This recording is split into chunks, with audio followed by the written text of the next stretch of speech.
Are you frustrated with your watercolor paintings because they just don't look real? Maybe you're using all the same colors and trying all the techniques you see in the tutorials you're watching or the watercolor books you're studying, but your paintings are still looking flat. Well, I have good news for you. By learning to recognize this one thing in your subject matter, you can transform your art from flat to 3D, from washed out and lifeless to powerful and sculptural. I have 3 little words for you that are going to revolutionize your artwork: shadows, midtones, and highlights. Let me explain. Every single thing in the world that is visible for us to see, and therefore paint, is only visible because of the light that illuminates it. Where there is light on something, there's also shadow. Highlights, midtones, and shadows are all words that describe tonal values of different areas in an image or subject. A highlight is an area where the light is directly hitting the subject.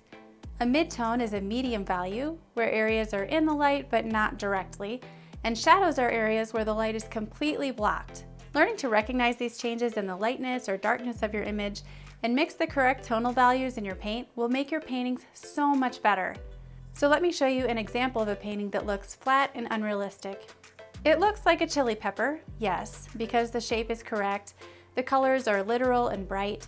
We know a chili pepper is long, skinny, and bright red with a green stem, but why doesn't it look real? If you compare this painting to the reference photo, you can see that I left out the bright highlight on the top side of the pepper, as well as the dark shadow on the underside. Since those are the elements that make the painting believable, like it actually has a rounded shape, ignoring those values will produce art that looks flat, like a simple illustration. The illusion of a painted thing turning in space can only be created when we accurately replicate the light, midtone, and shadow areas on the object. So now let me show you my version of the chili pepper, which I painted with more attention paid to the light and shadow areas. It did take more time, and I had to use a greater variety of colors to achieve the darker values. For example, the midtones are painted with cadmium red straight out of the tube, but to achieve the look of the shadow, I needed to mix in some darker colors. In this case, I added in burnt umber and alizarin crimson to darken the tone. I had to be much more careful to leave the white of the paper showing through where there's a highlight. And on the stem, I added a dark shadow as well. Another improvement from the first painting, which looks like it's floating, is the addition of a black shadow under the pepper. Our second painting looks like it's sitting on a surface. We have a clear idea of the light source. And because we have a nice bright highlight, a midtone, and a dark shadow, the pepper really looks three-dimensional and rounded.